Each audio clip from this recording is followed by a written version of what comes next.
Break के बाद एक बार सभी दर्शकों का एक बार फिर से अन्नदाता में स्वागत है। चलिए रुक करते हैं अगली कड़ी की ओर।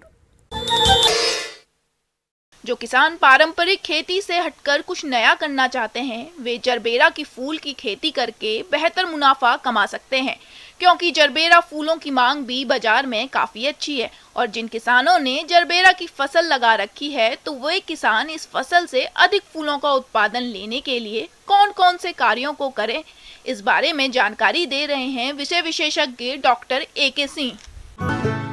किसान भाइयों, वर्तमान में जरबेरा की जो फसल है पॉली हाउस में लगाई गई है, ऐसे में हमें इसका रख रखाव करना भी बहुत ज़रूरी रहता है, क्योंकि एक ज़्यादा इन्वेस्टमेंट हमारी लागत वाली फसल होती है। तो जिन पॉली हाउसों में किसान भाइयों जहाँ से हमारी क्षतिग्रस्त हुई हो, जहाँ पे टूट फूट है, ऐसे जगह पे हमें मरम्मत का कार्य भी करना बहुत आवश्यक होता है। दूसरी जो सबसे ज़्यादा ध्यान देने योग्य बात है किसान भाइयों की, जहाँ हमारे पॉली हाउस में जरबेरा की खेती की जाती है, वहाँ पे हमें कम से कम लोगों का प्रवेश हो, क्योंकि ज़्यादा लोगों के प्रवेश से रोग बीमारी होने का खतरा बहुत ज़्यादा रहता है।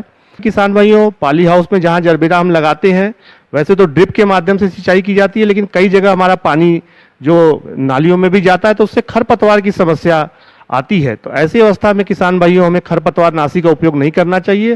ज़्यादातर हमें निदाई गुड़ाई करना चाहिए। निदाई गुड़ाई के माध्यम से खरपतवारों को पॉली हाउस से अलग करना अत्यंत आवश्यक रहता है, ताकि हमारी जो फसल है वो सुरक्षित रहे, क्योंकि ये जो हमारे खरपतवार हैं ये कीटों को होस्ट प्लांट के रूप में रहते हैं। अगर हम जितनी साफ सफाई पॉली हाउस के अंदर रखते हैं, उतनी ज़्यादा हमारी फसल सुरक्षित रहेगी कीट और बीमारियों से। दूसरी जो सबसे महत्वपूर्ण बात है कि पॉली हाउस के अंदर जो हम जरबेरा की खेती करते हैं, उसमें ड्रिप के माध्यम से सिंचाई की जाती है।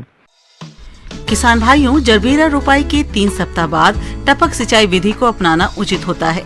टपक विधि से सिंचाई के लिए 4 से 5 लीटर पानी प्रतिदिन प्रति वर्ग मीटर की आवश्यकता होती है। इस तकनीक से सिंचाई करने पर 500 से 700 मिलीलीटर पानी प्रति पौधा प्रतिदिन प्राप्त होता है। पानी की मात्रा मौसम और भूमि के प्रकार पर निर्भर करती है। पौधों को पानी हमेशा दिन में 12 बजे से पहले ही देना चाहिए। सबसे महत्वपूर्ण बात है कि जब हम पॉली हाउस में जरबेरा की खेती करते हैं, तो हमें पौधों में पोषक तत्व भी देना बहुत आवश्यक होता है।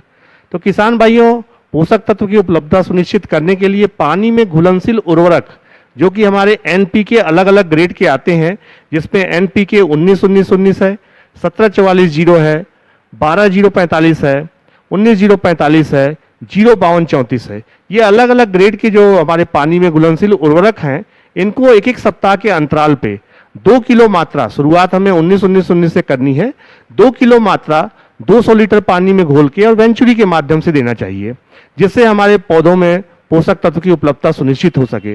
क्योंकि जब तक हम पोषक तत्वों की उपलब्धता सुनिश्चित नहीं करेंगे, हमारी फसल की पैदावार फूलों की अच्छी नहीं होगी। जरबेरा की बहुत ही ज़्यादा मांग रहती है, तो सूक्ष्म पोषक तत्वों की कमी से हमारे पौधों में उसके लक्षण परिलक्षित होते हैं। ऐसी अवस्था में किसान भाइयों, हमें जो हमारे बाजार में सूक्ष्म पोषक तत्व मिक्सचर आ रहे हैं, calcium, magnesium, iron, boron, zinc के ये मिक्सचर जो आते हैं सूक्ष्म पोषक तत्वों के मिश्रण, इनका हमें अगर पानी छिड़काव कर रहे हैं तो 5 ग्राम प्रति लीटर पानी की दर से, यानी 75 ग्राम 15 लीटर पानी में घोल के छिड़काव करना अत्यंत आवश्यक है। और अगर हम ड्रिप के माध्यम से दे रहे हैं तो 1 से 1.5 किलो मात्रा 200 लीटर पानी में घोल के हमें ड्रिप के माध्यम से देना चाहिए, ताकि हमारी फसल सुरक्षित रहे और पोषक तत्वों की कमी के किसी प्रकार के लक्षण परिलक्षित न हो पाए।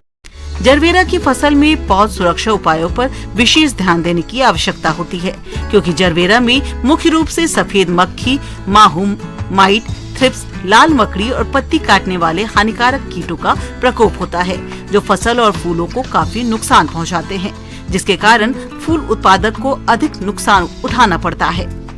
किसान भाइयों, जरबेरा की फसल में पौध प्रबंधन करना भी अत्यंत आवश्यक है। जैसा कि हम लोग देखते हैं कि जो हमारे पॉली हाउस की फसल है, उसमें रस चूसक कीटों का प्रकोप कई बार हो जाता है।